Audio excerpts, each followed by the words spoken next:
الحمد لله رب العالمين والصلاة والسلام على سيد المرسلين وعلى آله وصحبه أجمعين. أما بعد. اللہ سبحانہ و تعالیٰ کا احسان ہے، اللہ کا شکر ہے کہ اللہ تبارک تعالیٰ نے ہم تمام لوگوں کو تعلیم اور اصلاح معاشرہ کے موضوع پر یہاں جمع ہو کر بات سننے اور سمجھنے کی توفیق عطا فرمائی. سبحان اللہ و بحمدہ سبحان اللہ العظیم.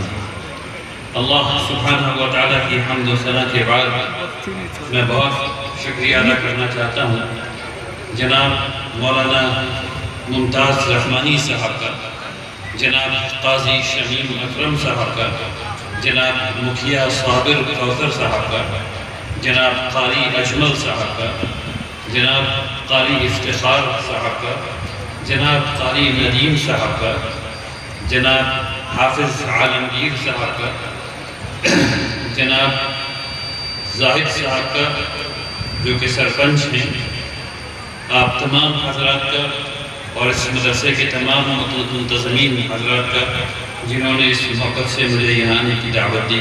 اللہ تبارک تعالیٰ آپ کی اس محبت کو قبول فرمائے. آمین یا رب العالمین. ہم سب لوگ ایک کلمے سے جڑے ہوئے لوگ ہیں. ہم سب لوگوں نے اپنی زندگی میں یہ کہا ہوا ہے لا الہ الا اللہ محمد الرسول اللہ. یہیں سے ہماری کہانی شروع ہوتی ہے. اگر اس کلمے کا مطلب سمجھ میں آیا تو ہم لوگوں نے اصلاح معاشرہ میں تمام چیزیں جو ہیں وہ حاصل کر لی اور جو تعلیم کی بات ہے وہ بھی حاصل ہو جاتی ہے. ہم سب لوگوں کو یہ سمجھنے کی ضرورت ہے کہ جب ہم لوگ اس کلمہ کو کہتے ہیں لا الہ الا اللہ محمد رسول اللہ تو اس کے کیا معنی ہے. سب سے پہلی بات جو سمجھنے کی ہے وہ ہم لوگ جو اپنے منہ سے کہہ رہے ہوتے ہیں وہ یہ ہے کہ یا رب اے میرے خالق آپ کے علاوہ کوئی عبادت کے لائق ہے. اس کا مطلب یہ ہے کہ آپ یہ مان رہے ہیں کہ اللہ ایک ہے اور اس نے آپ کو بنایا ہے. جب اللہ سبحانہ و تعالیٰ نے آپ کو بنایا ہے اور آپ کے دل کو وہ چلا رہا ہے کہ اگر جب چاہے وہ بند کر دے تو ہم لوگ نہ رہیں، وہ جو سانس کو چلا رہا ہے جب سانس چاہے بند کر دے اور ہم لوگ نہ رہیں، وہ جو آپ کی کڈنی کو اور آپ کے جسم کے اندر کی تمام چیزوں کو چلا رہا ہے جو کہ اگر بند ہو جائے تو آپ نہ رہیں، وہ جو آپ کا خالق ہے آپ یہ مانتے ہیں کہ وہی ہمارا رب ہے اور اسی لیے ہم صرف اور صرف اس کی عبادت کر سکتے ہیں اور اسی کی عبادت کرتے ہیں. فکر کو سمجھنے کی کوشش کیجیے. اللہ سبحانہ و تعالیٰ نے جب ہمیں بنایا تو بنا کر کے چھوڑا نہیں. اس دنیا میں آنے سے پہلے اللہ تبارک تعالیٰ نے ہم لوگوں کو یہ دکھایا کہ اللہ سبحانہ و تعالیٰ کون ہے اور قرآن میں اس واقعے کو نوٹ کیا ہے. اس کے بعد اللہ تبارک تعالیٰ نے پوچھا کیا میں تمہارا رب نہیں ہوں؟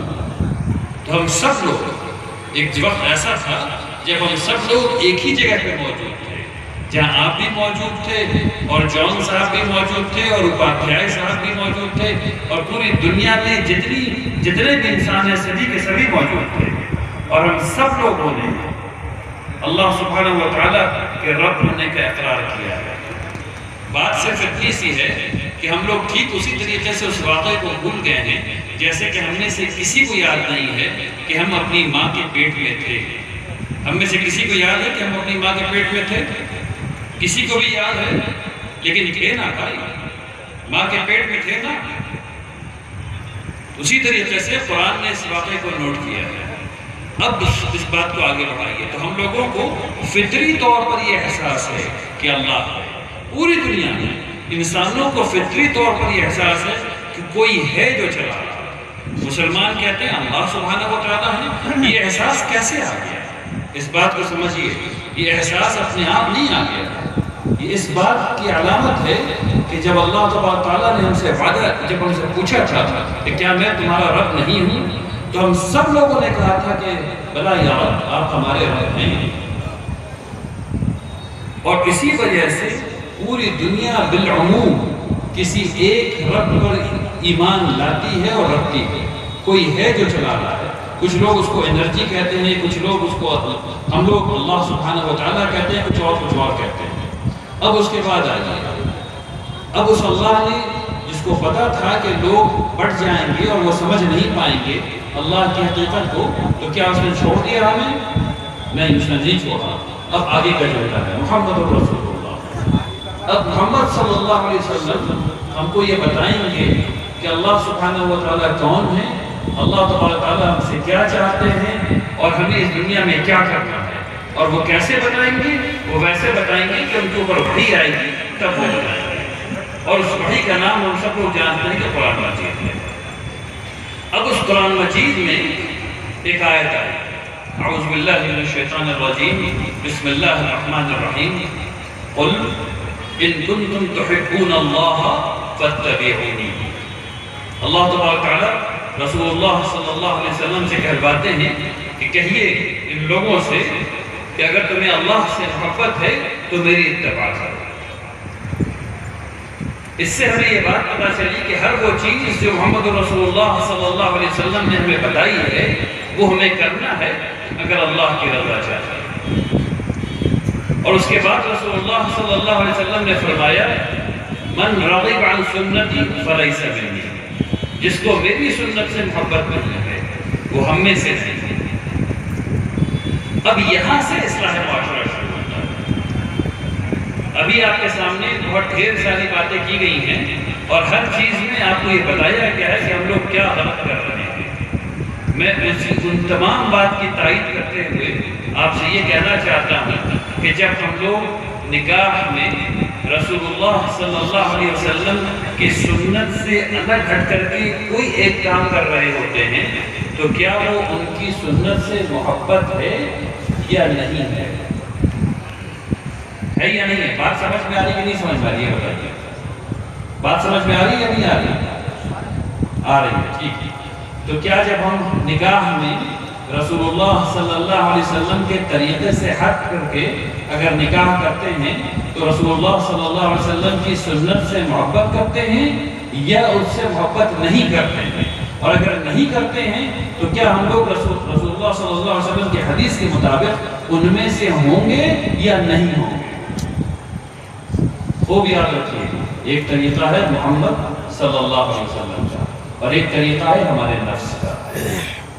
ایک طریقہ ہے محمد صلی اللہ علیہ وسلم کا اور ایک طریقہ ہے ہمارے نفس کا۔ اگر ہم اپنے نفس کو جیتنے دیتے ہیں تو ہم رسول اللہ صلی اللہ علیہ وسلم کے طریقے سے ہٹ جاتے ہیں۔ ہمیں رسول اللہ صلی اللہ علیہ وسلم نے سونا سکھایا، جاگنا سکھایا، نماز پڑھنا سکھایا، نکاح سکھایا، تمام چیزیں اس دنیا کی سکھائی ہیں۔ اور یہاں تک کہ مسلمان اس بات پر فخر کرتے ہیں کہ رسول اللہ صلی اللہ علیہ وسلم نے ہم لوگوں کو بیت الخلاء یعنی باتھ روم جانے کا طریقہ اور سلیقہ بھی سکھایا ہے، اور اس سے ہٹ کر کے ہم نہیں کر سکتے۔ اس بات کو خوب سمجھیے، اس بات کو خوب سمجھیے کہ ایک طریقہ ہے جو محمد رسول اللہ صلی اللہ علیہ وسلم کا ہے اور اللہ کی رضا ہی مقصود ہے۔ ابھی ہم لوگ یہاں پر موجود ہیں، آپ نے پچھلے ہفتے لوگوں کا جنازہ پڑھا ہے، آپ نے پچھلے 7 دنوں میں آپ میں سے کئی لوگوں نے لوگوں کا جنازہ پڑھا ہے جو اس دنیا میں تھے اور اب نہیں ہیں، اور میں اور آپ ابھی نہیں ہوں گے۔ ہر بوڑھے آدمی سے پوچھئے اس کی زندگی کیسے گزری، وہ بولے کیسے گزری۔ کسی بھی 85 سال کے آدمی سے جا کے پوچھئے زندگی کیسے گزری، وہ نہیں بتائیں گے کہ بہت لمبا وقت تھا، ایسی تکلیف ہوئی، یہ ہوئی، وہ ہوا، ایسے ہوا، لیکن ایسے گزر گئی، پتہ نہیں تھا۔ اور یہی جملہ حشر کے میدان میں جب لوگ اٹھائے جائیں گے تو کہیں گے ہم تو ابھی بھی سوچ گئے، ہم تو ابھی قبر میں سوئے گئے، ایسے ہو گئے، پتہ بھی نہیں تھا۔ تو ہم لوگ ایسے ختم ہو جانے والے ہیں، پوری زندگی 100 سال کی زندگی ایسے ختم ہو جاتی ہے، پتہ بھی نہیں چلتا، چٹکی کی بات۔ تو جو کام اس زندگی میں میرے بھائیوں ہم لوگوں کو کرنا ہے، کیونکہ ہم لوگوں نے لا الہ الا اللہ محمد رسول اللہ کہا ہے، دیکھیے بڑی بیوقوفی کی بات ہوتی ہے کہ ہم لوگ ایک طرف تو کلمہ بھی کہیں اور دوسری طرف کلمہ کی جو بات ہے وہ مانے بھی ہیں۔ یہ تو بڑی خراب بات ہو جائے گی، یہ تو آپ ادھر بھی ہار گئے اور ادھر بھی ہار گئے، یا تو دنیا کے مزے لے لیجیے یا کلمہ کا مزہ لے لیجیے۔ ٹھیک ہے نا؟ یا تو دنیا کے ہو جائے گی اور تمام حرام کام کیجیے، نعوذ باللہ ثم نعوذ باللہ ثم نعوذ باللہ۔ اور جب کلمہ کہا ہے تو اس کی جو کنڈیشن ہے، اس کی جو شرائط ہے، اس کو پورا کیجیے، ٹھیک ہے نا؟ اللہ کی رضا مقصود ہے، اللہ کی رضا حاصل کیجیے۔ اللہ کی رضا حاصل کیسے ہوتی ہے؟ رسول اللہ صلی اللہ علیہ وسلم کی سنت سے عمل کریں۔ یہ بات میں نے آپ کو قرآن سے بھی سمجھا دی، یہ بات میں نے آپ کو حدیث سے بھی سمجھا دی۔ اب دو چار مثال کے ساتھ چیزیں بتاتا ہوں آپ کو جو ہم لوگوں کے معاشرے میں آ گئی ہیں، اور اس لیے بتا رہا ہوں کیونکہ ہم لوگوں کو دین و نصیحت دینے کا نام ہے۔ اس زمرے مجھے پتا ہے کہ جو باتیں میں کہہ رہا ہوں آپ سن چکے ہیں، لیکن انشاءاللہ اس کو دوہرا اس لیے رہا تاکہ سب لوگوں کو فائدہ ہو جائے انشاءاللہ۔ قرآن میں اللہ تبارک تعالیٰ نے فرمایا یا ایھا الناس اتقوا ربکم الذی خلقکم من نفس واحدہ، اے لوگوں اللہ کا تقوی اختیار کرو، ہم نے تم کو ایک جان سے پیدا کیا ہے۔ یہ قرآن میں بات ہے۔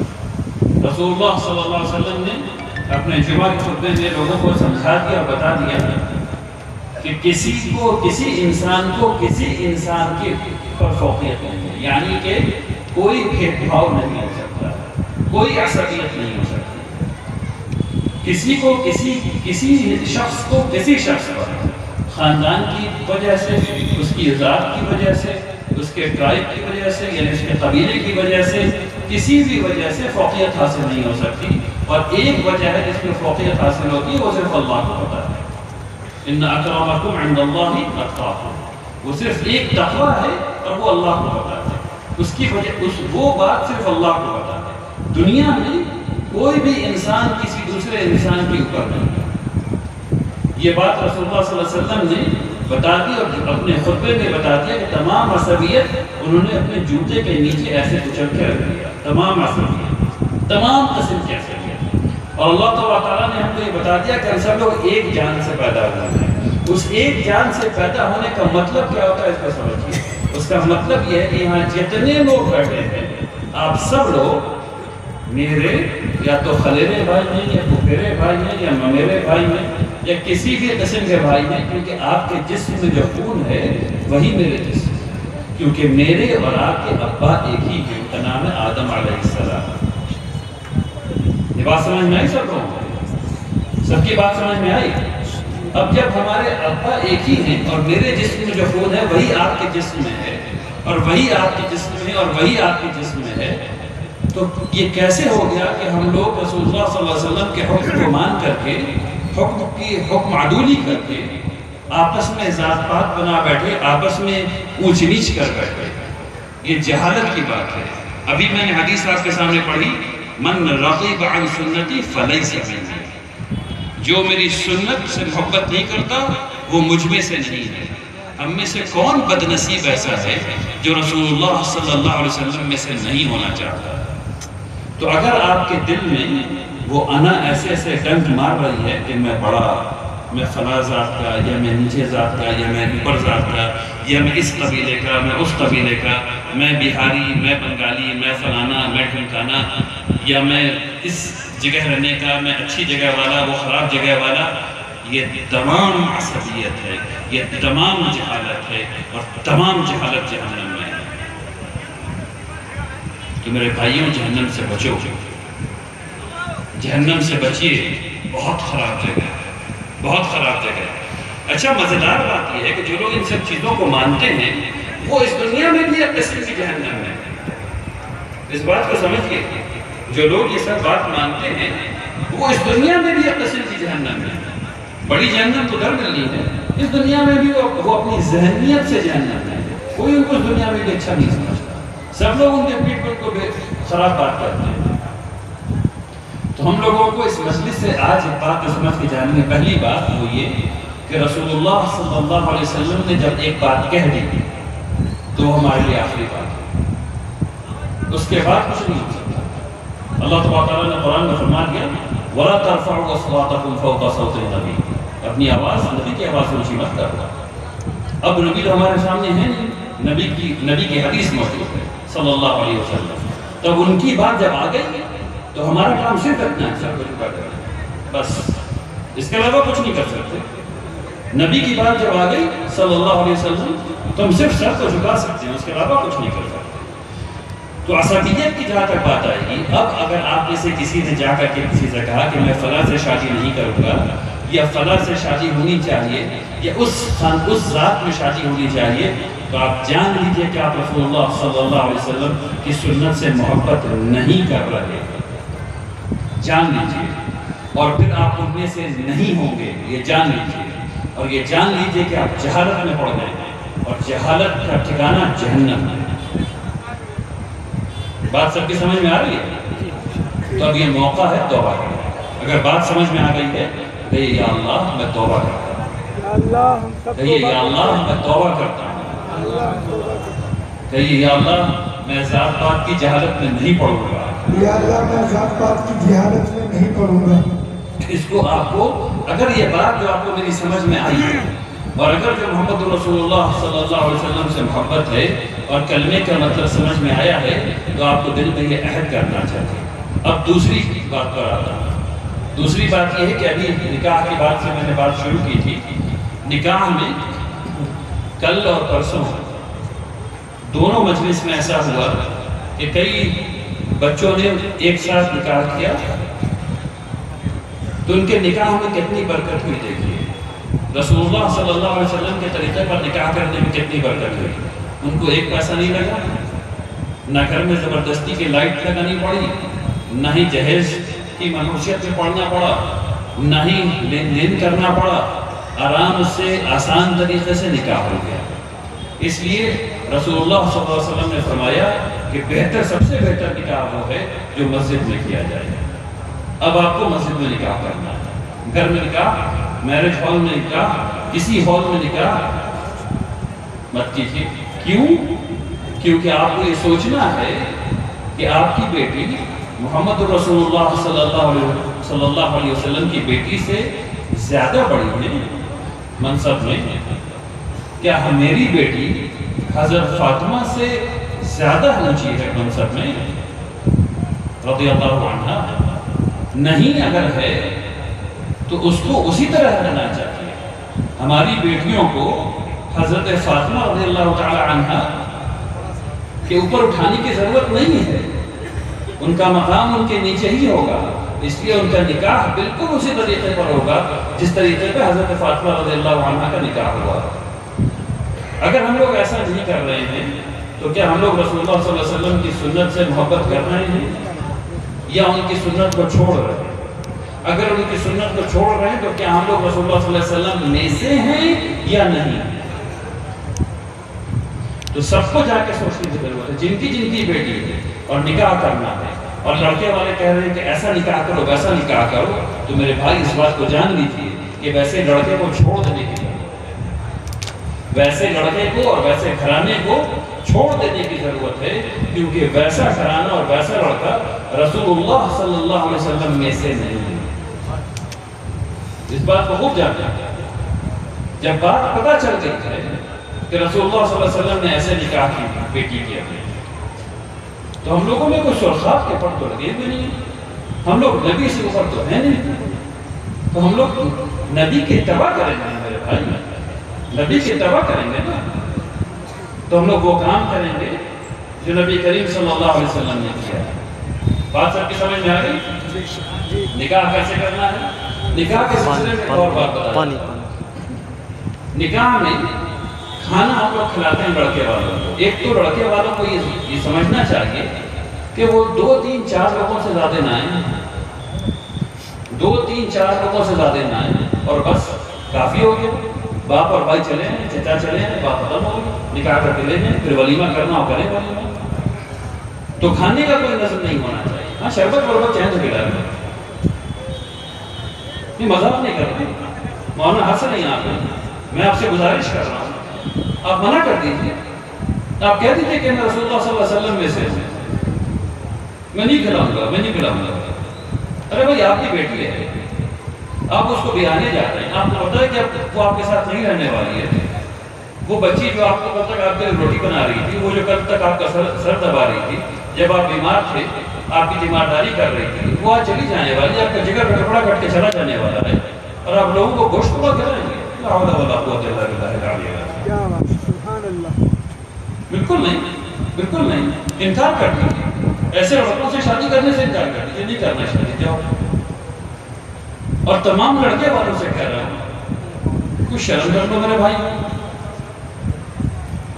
بیٹی کے باپ سے کہہ رہے ہو کہ گھوڑا بلاؤ کھلاؤ، وہ آدمی جو آنسو سے رو رہا ہے، یہ غلط بات ہے۔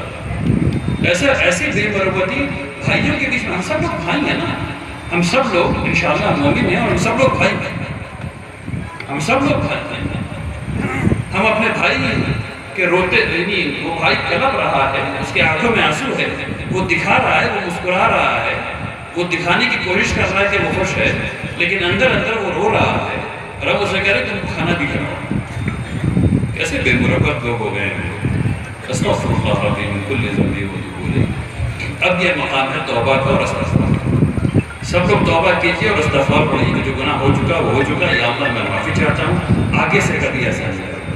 جتنے لڑکے والے سب کو یہ چاہیے کہ وہ صرف 3-4 لوگوں کے ساتھ جائیں اور عصر کے وقت اور دوپہر میں 2 بجے 3 بجے نکاح کریں اور لے کے آئیں۔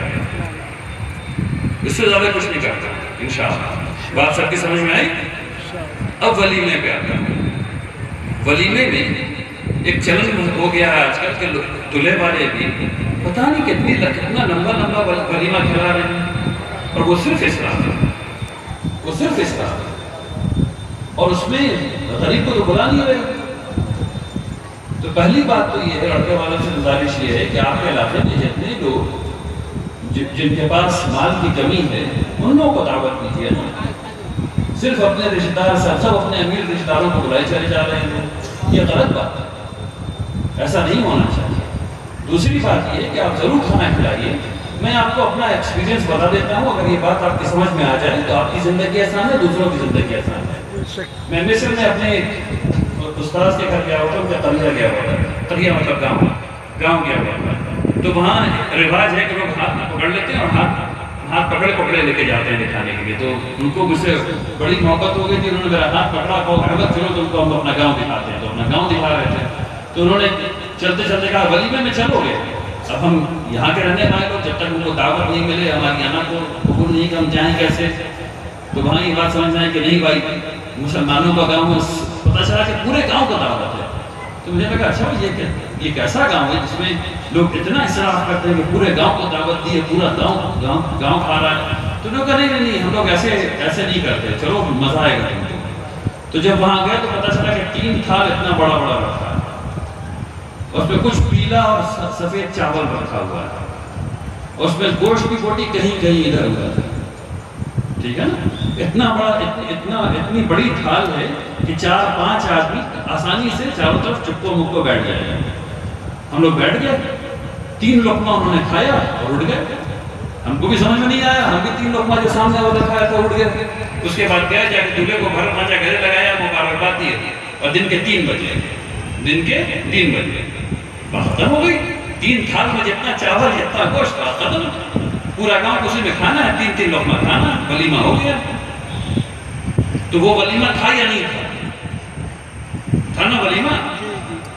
اگر ایسا ولیمہ ہم لوگ کرنے لگے تو پیسہ بچے گا نا، وہی پیسہ مسلمانوں کے کام آئے گا نا، وہی پیسہ تعلیم میں لگے گا نا، وہی پیسہ کسی کے غریب بچی کی شادی میں لگ سکتا ہے نا، کیونکہ جو آپ کما رہے ہیں اس پر صرف آپ کا حق نہیں ہے، جو آپ کما رہے ہیں صرف آپ کا حق اس پر نہیں ہے، امت کا حق ہے۔ اللہ تعالیٰ نے آپ سے ایمان مانگا ہے اور انفاق مانگا ہے، ایمان اور پیسے کا خرچ، یہ 2 چیز اللہ نے آپ سے مانگی ہے۔ اس لیے یہ مت سمجھیے کہ جتنا رزق اللہ آپ کو دے رہا ہے وہ صرف اپنی ذات پہ خرچ کرنا ہے، ایسا نہیں ہے بالکل بھی۔ تو اسلام کو سمجھیے، قرآن کو پڑھیے، قرآن سمجھیے۔ اب اگر یہ بات سمجھ میں آ گئی ہے تو دل میں یہ طے کیجیے، تمام لڑکے والے جن کے لڑکے ہیں طے کیجیے کہ ہم ایسا ہی ولیمہ کریں گے، اور کوئی آدمی بھی جو اس کے خلاف بولے گا کہ ایسا نہیں ہونا چاہیے، کوئی آدمی بھی تو اجازت لیجیے جو بول رہا ہے اس کے دل میں شیطان نے وسوسہ کر دیا ہے، اس کے دل میں شیطان نے وسوسہ کر دیا، اس لیے وہ ایسا کہہ رہا ہے کہ نہیں تم ایسا کرو، تمہارا خاندان، تمہاری ذات، تمہارا ایسا، تمہارا ویسا، تمہاری ناک کٹ جائے گی۔ نہیں، اللہ کے ہاں ناک اسی کی بچے گی، جو اسراف نہیں کرے گا۔ اسراف حرام کے بالکل قریب ہے۔ ہم لوگ اسراف کے بارے میں یہ کہتے ہیں کہ 4 دفعہ پانی اگر وضو میں کر لیا 3 دفعہ کے بعد، پھر چوتھی دفعہ اسراف ہے پانی میں میرے بھائی، پانی میں چوتھی دفعہ اگر پانی ساتھ ہو لیا تو وہ اسراف ہم لوگ کہتے ہیں۔ یہاں تو کھانا کھلانے کی بات ہے، سب کی بات سمجھ میں آ رہی ہے؟ تو اگر یہ بات سمجھ میں آ گئی ہو تو ہم لوگوں کو چاہیے کہ ہم لوگ دل میں عہد کریں کہ انشاءاللہ ہم لوگ ولیمہ بھی آسان کریں گے، ولیمہ بھی آسان کریں گے، اور وہ بھی رات میں نہیں کریں گے، دن میں کریں گے انشاءاللہ۔ یہ جو ہم لوگوں نے رات میں لگا رکھا ہے نا ہر چیز، ابھی بھی رات کے 11 بج گیا، ابھی بتائیے کہ آپ لوگ یہاں سے جائیں گے تو کتنے لوگ حقیقتاً فجر میں اٹھیں گے؟ اچھی بات سن کے جائیں گے اور فرض کو چھوڑ دیں گے، اور فرض کو چھوڑیں گے بے پناہ گناہ، اللہ کی ناراضگی، ٹھیک ہے نا؟ تو فرض کو نہیں چھوڑا جا سکتا، اسی لیے اس قسم کا جتنا جلسہ ہے وہ رات کے 8 بجے ختم ہو جانا چاہیے، تاکہ لوگ عشاء پڑھیں اور فوراً سو جائیں۔ حکم یہ ہے کہ عشاء پڑھو اور فوراً سو جاؤ، اس کے بعد کچھ نہ کرو، کیونکہ تمہاری تہجد ختم ہو جائے گی۔ وہ وقت جب اللہ کہہ رہا ہے کہ کون ہے جو مجھ سے مانگے، اس وقت ہم سوئے رہتے ہیں، اور پھر جب مانگتے ہیں تو کوئی پوچھنے والا نہیں، ٹھیک ہے نا؟ تو اپنی عادت کو رسول اللہ صلی اللہ علیہ وسلم کی عادت کی طرح بنائیے انشاءاللہ۔ اب میرا خیال ہے کہ وقت ہو گیا اور مجھے رک جانا چاہیے۔ آخر میں ہم سب لوگوں کی یہ ضرورت ہے کہ ہم لوگ 2 کام کریں، 3 کام کریں اصل میں۔ پہلی بات یہ ہے کہ ہم سب لوگوں کی یہ ضرورت ہے کہ اس زبان کو سیکھیں جس زبان میں اللہ تبارک تعالیٰ نے اپنے کلام کو نازل کیا ہے، اور اس کا نام ہے عربی، اس کا نام ہے عربی۔ ہم سب لوگ عربی سیکھ سکتے ہیں، ہم میں سے کوئی ایسا نہیں ہے جو عربی نہیں سیکھ سکتا، ہم سب لوگ عربی سیکھ سکتے ہیں۔ جامعہ رحمانی میں آ کر کے دیکھیے 8 سال کا بچہ 9 سال کا بچہ عربی بولتا ہے، آپ آ کے دیکھ لیجیے 8 سال کا 9 سال کا 10 سال کا بچہ عربی بولتا ہے، ہم سب لوگ بول سکتے ہیں۔ اللہ کے کلام کو سمجھنے کے لیے، اس سے ہدایت لینے کے لیے جتنے بوڑھے لوگ ہیں جو 80 کے پار ہیں، ان لوگوں کے لیے بس ایک واقعہ بتا دیتا ہوں اور اس کے بعد اپنی بات ختم کروں گا۔ ایک صاحب مسلمان ہوئے 80 سال کی عمر میں، مسجد نبوی پہنچے، اس کے بعد انہوں نے ایک شیخ کو پکڑا اور کہا کہ قرآن شریف یاد کرنا، حفظ کرنا۔ تو انہوں نے کہا چچا آپ کے لیے کافی ہے کہ آپ قرآن سن لیجیے، پڑھنے کی بھی ضرورت نہیں، آپ کافی کہ آپ قرآن سن لیجیے۔ انہوں نے کہا مر گئے تو مطلب لیکن مر گئے اور اللہ کا کلام دل میں نہیں ہوا تو؟ یہ غیر مسلم ہے جو 80 سال کی عمر میں مسلمان ہوئے ہیں، مسجد نبوی پہنچے ہیں اور اللہ کے کلام کے بارے میں جو کہہ رہے ہیں وہ چیز جو ہمیں اور آپ کو میسر ہے اور ہم نہیں کر رہے ہیں، اور وہ شخص جو کہہ رہے ہیں ان کے جملے کو سمجھیے، ہم مر گئے اور اللہ کا کلام میرے دل میں نہیں ہوا تو؟ اس کے بعد یہ پتا چلا کہ ان کو الف بہت آسان بھی نہیں آتا ہے۔ اسی شخص نے 5 سال میں 85 سال کی عمر میں پورے قرآن کو اسی مسجد میں بیٹھ کر کے سنایا۔ 80 سال کے آدمی نے شروع کیا الف با تا سا پڑھنا، اس نے قرآن پڑھا، قرآن کو حفظ کیا، اور پوری اپنی داستان انہوں نے بتائی کہ کتنی مشکل ہوا ہے، کتنی مشکل پیش آئی حفظ کرنے میں وغیرہ وغیرہ، اس کا وقت نہیں ہے ابھی، لیکن 85 سال کی عمر میں انہوں نے پورا قرآن سنایا۔ تو جب ایک آدمی 80 سال کی عمر میں شروع کر کے 85 سال کی عمر میں ختم کر سکتا ہے، اور میں آپ سے یہ نہیں کہہ رہا ہوں کہ آپ عربی میں علامہ ہو جائیے، میں صرف یہ کہہ رہا ہوں کہ آپ کوشش کیجیے، کیونکہ اللہ نے پورے قرآن میں کہیں نہیں کہا کہ نتیجہ نکال کر دکھاؤ، اللہ نے کہا کوشش کرو، وَأَلَّيْسَ لِلْإِنسَانِ إِلَّا مَا سَعَىٰ، اللہ نے کہا کوشش کر کے دکھاؤ، تو کوشش کیجیے۔ اگر آپ الف با تا سا کریں گے، جتنے بوڑھے لوگ ہیں سب سے کہہ رہا ہوں آپ مسجد جائیے اور امام صاحب سے کہیں کر کے سکھاؤ۔ تو پہلی بات یہ ہے کہ پورے معاشرے کو یہ سمجھنا ہوگا کہ اللہ سبحانہ و تعالیٰ نے اپنے کلام کو عربی زبان میں اتارا ہے، اس لیے عربی زبان سیکھنا ہوگا سب لوگوں کو، اور قرآن پڑھنا ہوگا، قرآن سے ہدایت حاصل کرنی ہوگی۔ اور دوسری بات ہے رسول اللہ صلی اللہ علیہ وسلم کی سیرت کو سمجھنا اور اس کو پڑھنا۔ ہر ایک آدمی کی ضرورت ہے کہ وہ اپنے نبی سے محبت کرے۔ کیسی محبت کرے؟ اس دنیا میں جتنی چیز ہے، اور اپنے والدین اور اپنا بھائی اور اپنی بہن اور اپنی بیوی اور اپنے بچے، ان تمام چیزوں سے زیادہ اگر محبت کرنی ہے تو محمد رسول اللہ صلی اللہ علیہ وسلم سے محبت کرنی ہے۔ ان سے محبت ہوگی کیسے بھائی؟ صرف نام سے۔ جب جانیے گا کہ 3 سال تک صحرا میں رہنا پڑا بغیر چھت کے تاکہ ہم لوگ تک ایمان پہنچ سکے، تب نہ محبت ہوگی۔ جب جانیے گا کہ یہاں پر جب ڈر خوف آ جائے اور منہ ایسے اٹھا دیں تو اوپر دشمن دیکھ لے اور قتل کر دے آ کر کے، اور اس کے بعد میرے اور آپ کے مسلمان ہونے کے لیے وہ سفر کریں، تب نہ محبت ہوگی۔ سامنے لشکر کھڑا ہے اور ادھر 300 کچھ لوگ کھڑے ہیں اور یہ پتہ ہے کہ ابھی قتل ہو جانا ہے اور ابھی ختم ہو جانا ہے، لیکن اللہ کا نام لے کر کے آگے بڑھنا ہے، تب نہ محبت ہوگی۔ انہوں نے جو ہم لوگوں کے لیے قربانیاں دی ہیں وہ پتہ کیسے چلے گا جب تک کہ سیرت نہیں پڑھیں گے ہم لوگ۔ تو 3 باتیں میں کہہ کے جا رہا ہوں۔ پہلے کی نکاح وغیرہ کے بارے میں اتنی بات کی آپ نے سب انشاءاللہ آپ کے دل میں ہے۔ تعلیم کے سلسلے میں عربی بنیاد ہے، قرآن بنیاد ہے، سیرت بنیاد ہے۔ اگر یہ نہیں پڑھ رہے ہیں تو آپ تعلیم حاصل نہیں کر سکتے، موٹا موٹی بات ہے اس میں۔ تو آپ کو یہ تعلیم حاصل کرنی ہے، اس کے اوپر آپ کو رکنا نہیں ہے۔ آپ تمام سائنس پڑھیے، آپ کیمسٹری پڑھیے، آپ فزکس پڑھیے، تمام چیز پڑھیے، لیکن یہ بنیاد ہے، اس کے بغیر مسلمان کا کام نہیں چلتا۔ یہ کیسے ہوگا کہ آدمی لا الہ الا اللہ محمد رسول اللہ بھی کہے اور محمد رسول اللہ کی زندگی سے ناشنا رہے؟ ایسا نہیں ہو سکتا، ٹھیک ہے نا؟ آئیے ہم سب لوگ دعا